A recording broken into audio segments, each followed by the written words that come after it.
Hi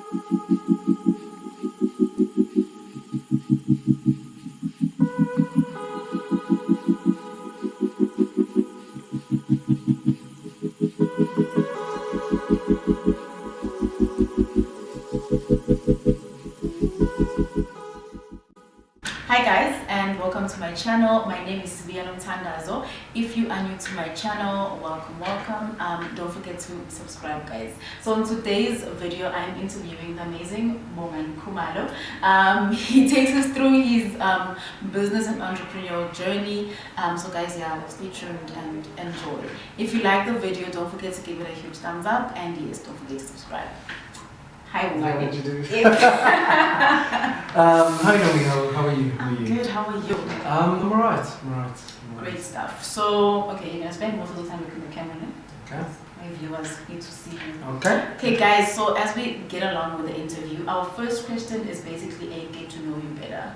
So you're gonna tell us about yourself. So you're gonna tell us your full name and surname, your age, and then you're gonna tell us basically your background and your highest level of qualifications. Okay, hi guys. My name is Bongani Khumalo. Actually, my first name is Sinatembo. Thank you. Yes, Sinatembo Bongani Khumalo. I am 26 years of age. I think that's supposed to change during some course of the year, but I'm actually happy to transition to call myself to call myself 26. I'm basically from a little small town from KwaZulu-Natal called Kwanangoma. An awesome place. I grew up there. I was born and bred there. Went to school in Hlui Primary School. Then I moved over to Werelando School Freight.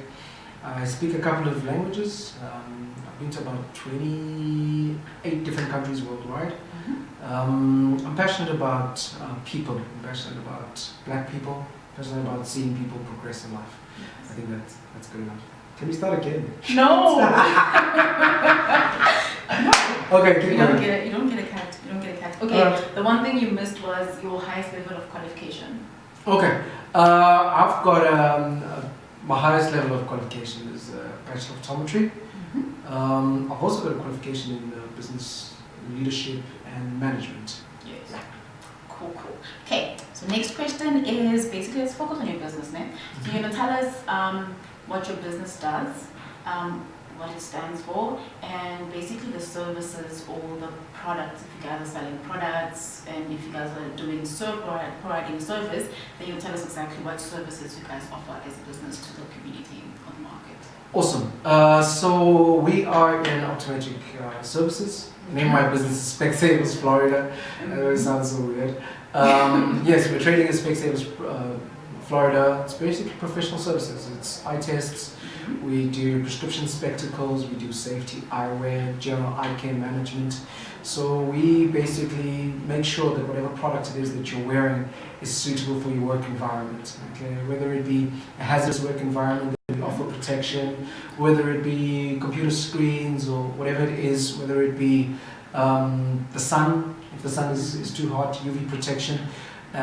We also fix spectacles and we do contact lenses. Yes. And soon we'll be launching a dry eye clinic. Actually, we're supposed to launch during lockdown. Yeah, we're supposed to launch during lockdown. There's a couple of equipment that's actually moving in. We're going to be doing dry eye management as well as hard contact lens fittings.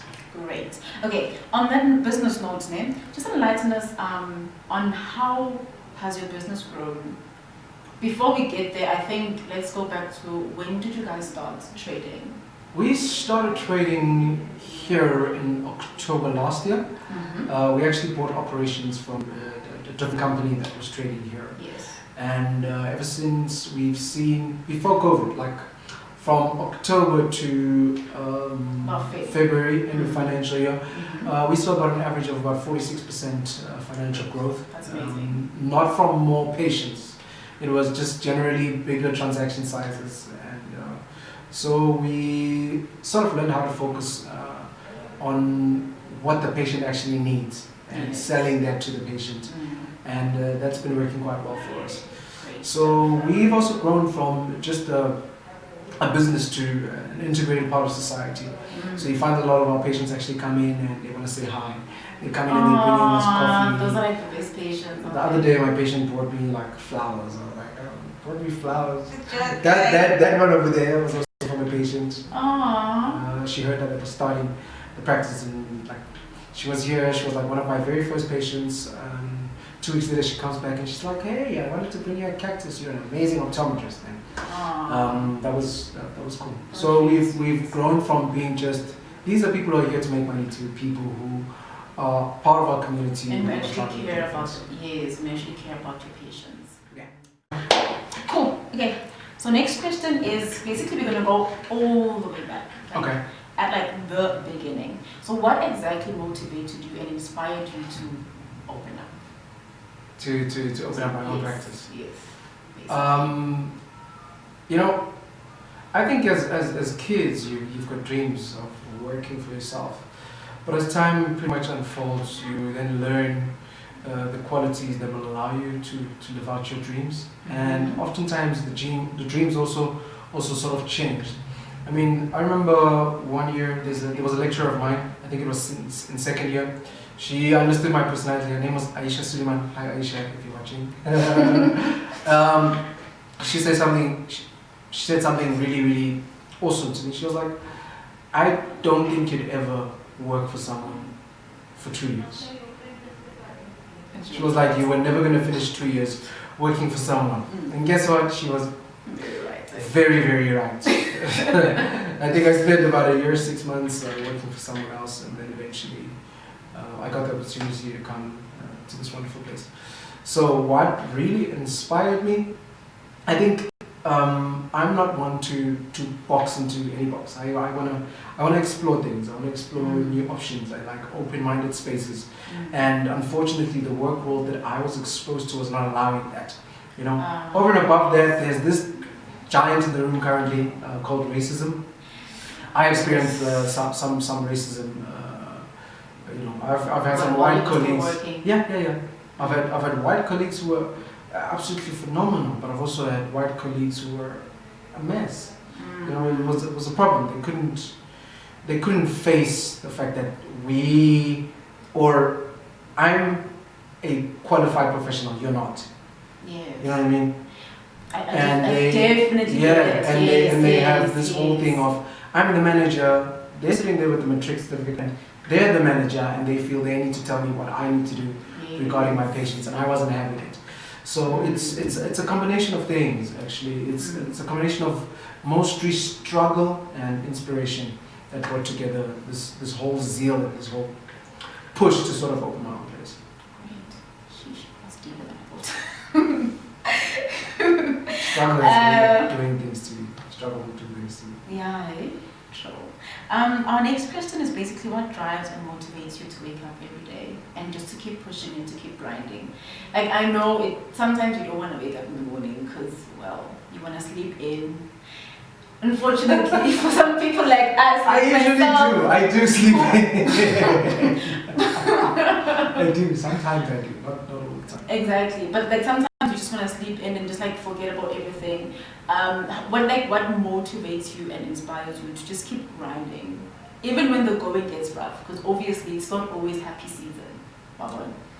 So what motivates you? You know, okay, I have an understanding that any worthy cause, if ever there is a worthy cause, it is of necessity for you to fight. So oftentimes when there's something worthwhile for me to do, so here it sounds like a small practice, but there's 4 other employees other than myself. These are people who have families. Yes. You know, 3 of these people are breadwinners in their family. Yes. So when you have that kind of thing, you wake up and you start thinking, hey, yes, I've only got 4 people working for me, but I've got 30 other people who are actually relying on that person going to work. And so it's the impact that I see not only to my patients. My staff is probably my most important asset. Yes. You know? I feel like staff is always your most important asset. Yes. And seeing them and their families do well, when the families grow up and being part of their families, even though I'm not family. Yes. That's what takes me out of bed. Secondly, the second thing that I would say is when we were praying, when we were studying, when we were struggling, when we had sleepless nights, when we didn't have food. You know, sometimes I get emotional when I look at all the things that I went through during my varsity years. To where you are today. When I look back there, there was a dream that was alive in me when I had nothing. There was a dream that was alive in me when there was no one who believed in me. There was a dream that was alive when there was no money. You know, there was no glam. No one was saying, "Hey, dude, you smell good." You know, there was a dream in me when I was walking in the middle of Johannesburg in a filthy little place, La Panasepri, where, you know, if walking there was probably the most terrifying thing on earth. And I still get terrified. You still get terrified. I don't. Walking there was the most terrifying thing ever. And that dream was alive under such harsh circumstances. Yes. And that dream is still alive, even now. Even I'm not broke anymore, but the dream is still alive. And the dream is still true, the dream is still valid. I'm not where I used to be, but I'm not where I wanted to be. And I'm I feel not like where I dreamt that I would be. Yes. Yeah. And I feel like people sometimes confuse the fact that when you succeed in certain parts of your life, doesn't necessarily mean it's the end of the road. Yes. So what happens is, I'm sure right now you're like, okay, fine, I've reached point A. What can I do now to reach point B? And then when you reach point C, you're gonna be like, what can I do now to reach point D? You know, yeah. It's continuous growth. That is very true. What I've come to realize is that the success is a process. Success is not really, it's not a place, it's not a destination, it's a process. Yes. You will wake up today, and there's small victories that you have to win in order for you to render the day as a successful day. It's a day that was good. Yes. It's a day that was productive. And tomorrow you'll have to do the same thing. And over a period of time, those things will then add up to a big success. And so that's one of the things that helped me wake up in the morning. Nice. I hope guys is really. Our next question, we go back to business. Basically, where do you see your business in the market in the next 5 to 10 years? Where do I see my business in 10 years? Yeah, in 5 to 10 years. In 5 to 10 years, we're obviously looking at increasing the scope of practice. There is a very bad stigma that is associated with optometric franchising. Is that people think that the scope of practice is very limited to number 4, number 7 up and down. Like all you do is ultra refraction. You know, and then you're done, get glasses done. Obviously, we're doing proper contact lens consultation, foreign body removal. I do foreign body removed a couple of foreign bodies. Bandage contact lenses, full contact lens, where we're not doing RGPs as yet, scleral lenses, but we're looking at that. Dry eye management. These are all things that we want to do here, and these are all things that are also done on optometric franchising. And it's things that I'm looking to do in my practice. Okay, and obviously we're looking at buying another one and another one and another one. And I think I'm more than open to have partners. Yeah. So I think the main thing you're saying is that growth for you doesn't necessarily mean just getting more practices, yes, but also increasing your scope of practice as an optometrist to also cater for the patients that are actually in need. Funny enough, a lot of I was looking at a research that was done, I think by Alcon. Alcon said, they formulated a statement which I find to be very true, that growing your practice financially oftentimes doesn't only have to do with the number of patients that have increased. So you don't grow your practice because you've seen more patients, but it's because patients are buying more. Yes. Does that make sense? It does. Or patients are doing more. So someone comes in, they've come for their annual, biannual exam, optometric examination, and they come here. They've got hectic dry eye. You can't really give space because the dry eye is so hectic. You put them on dry eye therapy. You do meibomian gland expressions. You do an in-house therapy session. You sell them, let's say, for instance, a Buddha mask. You put them on a blephastine. You massage the meibomian glands, and out they go. They go for about a week. Use the drops that they got from your practice. Come back only after then. they can get spectacles. Yes. See, where would have made 3 grand, now you've made 4. Not Yes. because you've seen an extra patient, but the just- same patient. Yes. So that's pretty much what I believe in. That's very, very true. Awesome. It is actually. It is. Next question is, it's a bit of a tough one. Okay. So we're gonna take you back I again. don't like tough questions. We're gonna take you back again. So I know it's gonna be a bit of an emotional one. So basically, if you were to go back to your young self, then what advice would you give yourself then about business? So basically, let's say you are given a chance to speak to a 18-year-old Bongani or like a 16-year-old Bongani. What would you tell them that you feel is important to know at that young age in terms of business? Go and learn how to manage your money. Go and learn how to manage your money. Why? Understand the value of money within a business. Understand what it takes to make the money. Mm-hmm. Sparrow the other day. Yes. He said a very important thing. He said, for you to enjoy 1 rand, you must have made 10 rands. Yes. Okay. Because it takes 9 rands to make that 1 rand Mm. profit. Yes. Okay. Which basically means that because there's money coming into your company, it doesn't mean that So money, the money doesn't belong to you. The money belongs to the company. I think that's one of the biggest mistakes young business people make, because they have this idea, well, see, because it's my business, then everything in the business is mine. No, I don't function like that. Like, it's not. I don't function like that. It's one of the things we're going going to discuss later on, Yeah. in the whole series, like the importance of separating yourself from the business. From the business. Very, very important. I think, if I spoke to the 18-year-old me, I'd say go learn how to use and manage money. Go learn that. Oh yes, the second thing I would say to myself is that you are worth far more than you think you are. You're worth far more. But with that said, you still have to work hard. You're not exempt from the process. You've got to work hard. Don't give up. Keep going. Something you said that remember, even though you're worth far more than you think, but remember that no one owes you now. No one owes you anything. Like zero. No one owes you anything. Like, we must get away from that mindset. We must get away from that mindset. There was actually a third thing. Let me think. We can move on. If you think about it, you can. I'll get it. Cool. So next question is, how do you balance everything in your life? So you have a business to run, you've got friends, you've got family, you've got church. I know you love church. I do. How do you try and balance everything out to make sure that you've got enough time for every aspect of your life, basically? Sometimes I fail, actually. I think an important thing is not everything is equally important.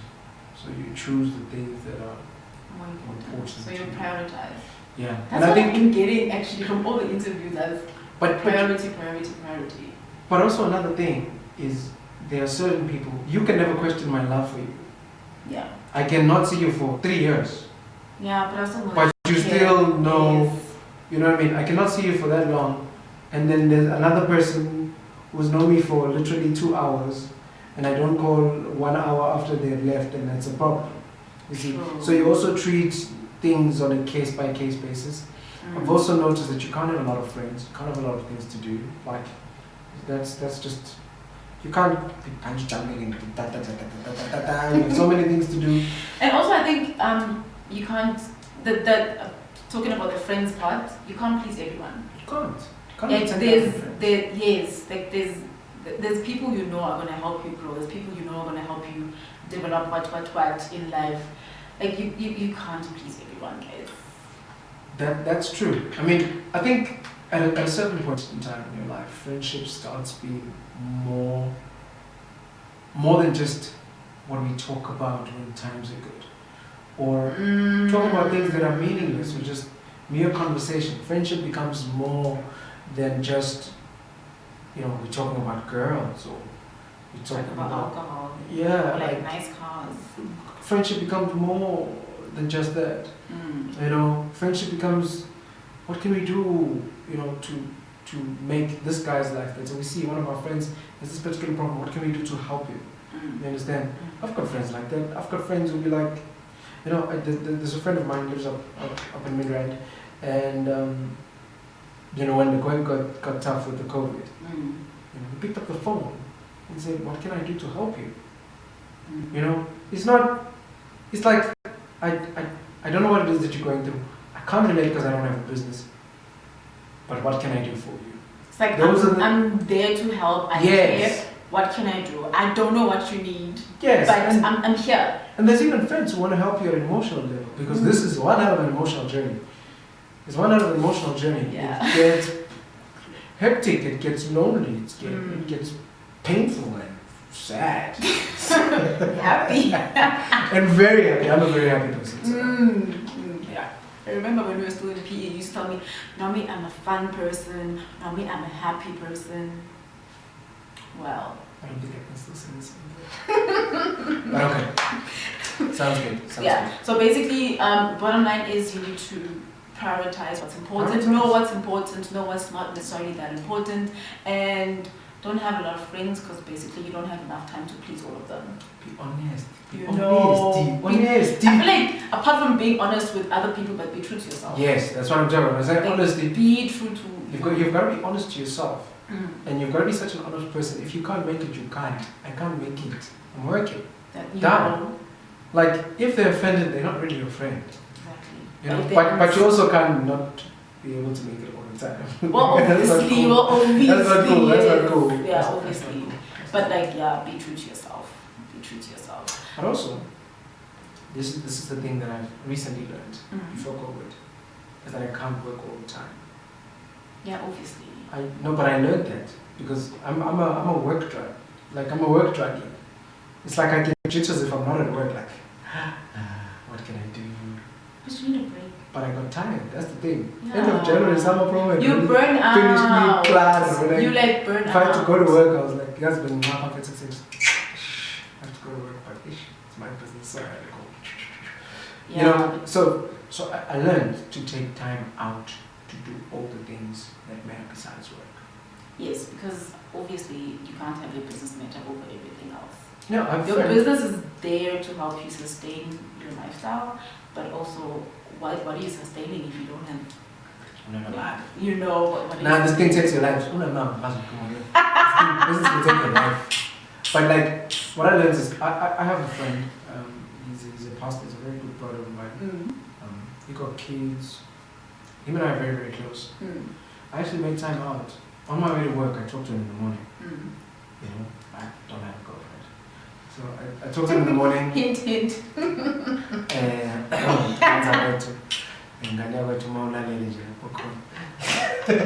Anyway, I talked to him on my way to work. Or I talked to my brother or my little sister. On my way back home, I'm talking to my parents. I'll have to actually set time out to say I need to go meet up with this friend, have a breakfast meeting on a Saturday morning before 9 because I have to be at work by 9. Yes. So we go out at 7. We're already out there. Some restaurants do open quite early. Some restaurants don't open until quite late, so we catch a brunch after work. So it's always, you have to be intentional about making the time to do all the things outside work. True. Wouldn't I be home? Even pray. That's okay. Topic for another day. Our next, second last question is, how did COVID-19 hit your business? Yo! Yeah. Yeah. Guys, COVID-19 was real. COVID-19 was real. Not was, it's real. It's better now. Okay, she's right. It is real.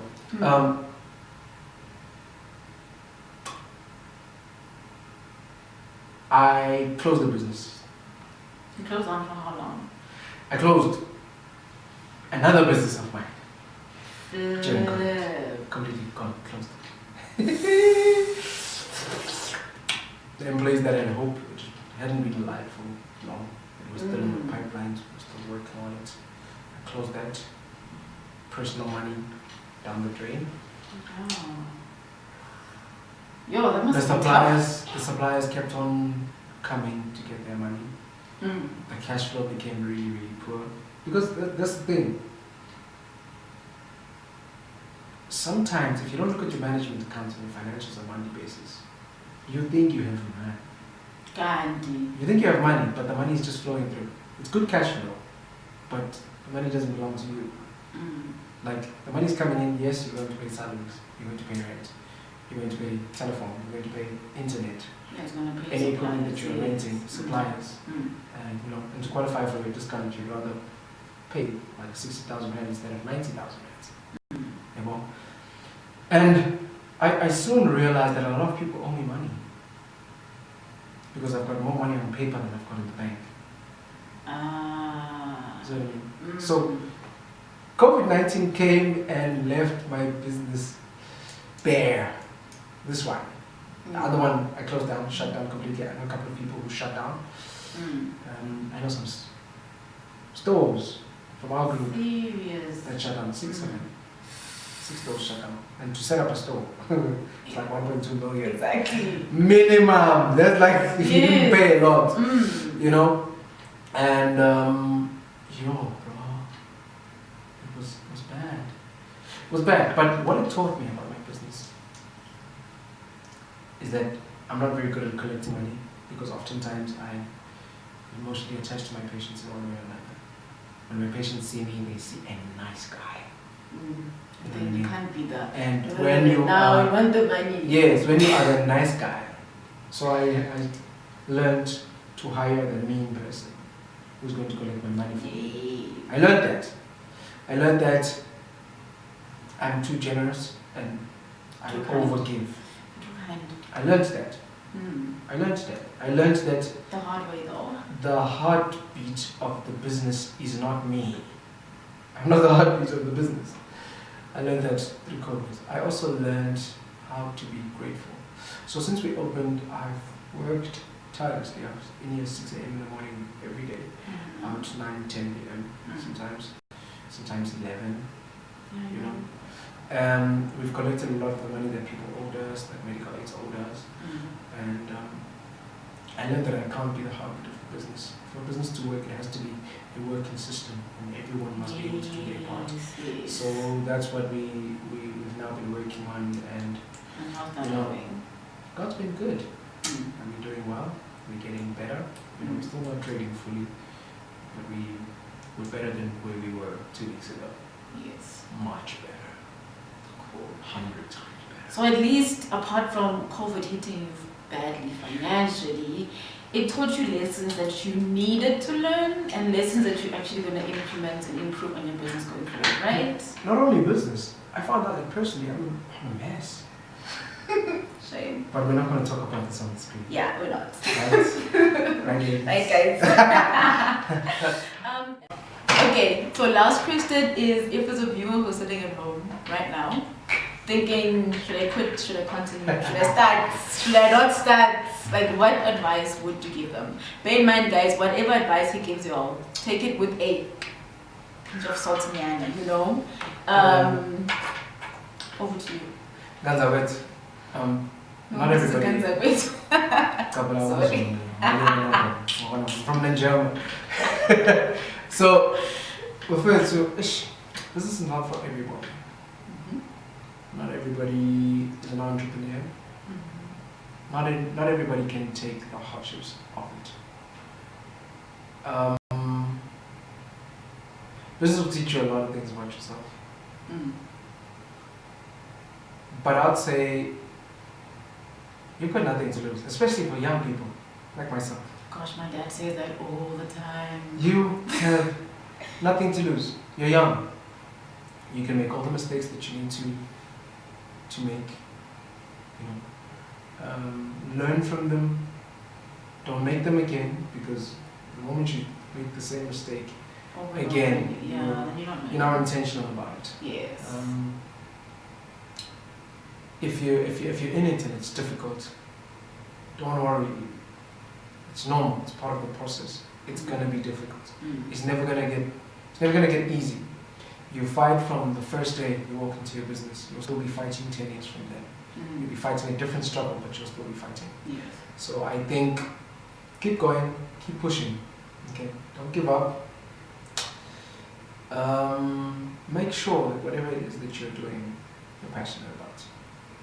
Yeah. Because if you're not, that's important. you are going to get tired, and you are going to look very sad and sick. And I feel like if you're not passionate, when the going gets rough, it's going to be so easy for you to just let go and quit. Because there's no drive in you. You don't have that push, that fire in you that's like, okay, fine, it's not working, but if maybe I do this and this and this, maybe it's going to work. You might end up having this mentality towards, okay, fine, it's not working, like, screw this. This is the thing. This is the thing about being a visionary is you always find the strength to go again. It's like you get tired and then you'll have like that one day and then one morning you'll be like, let's do this. Yeah. One morning you're like, let's do this, let's go. You know, it doesn't become duty, it becomes your life, it becomes the blood that runs through your veins. Yeah. You know, so keep going.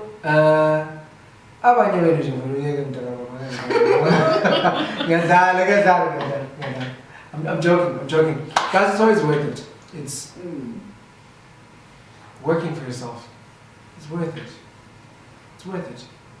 But don't make that be the reason as to why you want to work.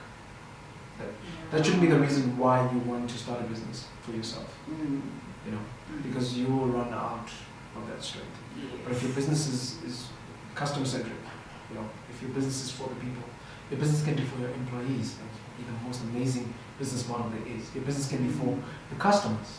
Your employees won't be happy, but your customers will be very happy. You always have business. So it shouldn't be about you. The business must solve a problem. If you're solving a problem, there will always be people that come through your door. Yes, you but know, if you're not, obviously. when there's crisis, there's opportunity. Yeah, you come and Yeah. Anyway, guys, thank you to Noni Thank you for hosting watching. me. I can be a very serious guy, just not today, right? Yeah, not today. Thank you, guys. Tell them to subscribe to my channel. Which side do they subscribe? I don't know. Okay, not to comment. Somewhere on the. Not to comment, guys, please don't forget to subscribe, like the videos, share them if you can, share it on Instagram, wherever you can. This is a very informative channel. Yes, channel. Very informative channel. I think you'll learn a lot. I mean, our different stories don't really define who we are. They don't really define where we're going, but it defines how we've got to this point. But it also depicts a picture of how we're going forward. Yes. And so you can always learn a thing or two from everybody. From the cleaner, from the security guard, from the CEO. Yeah. Same.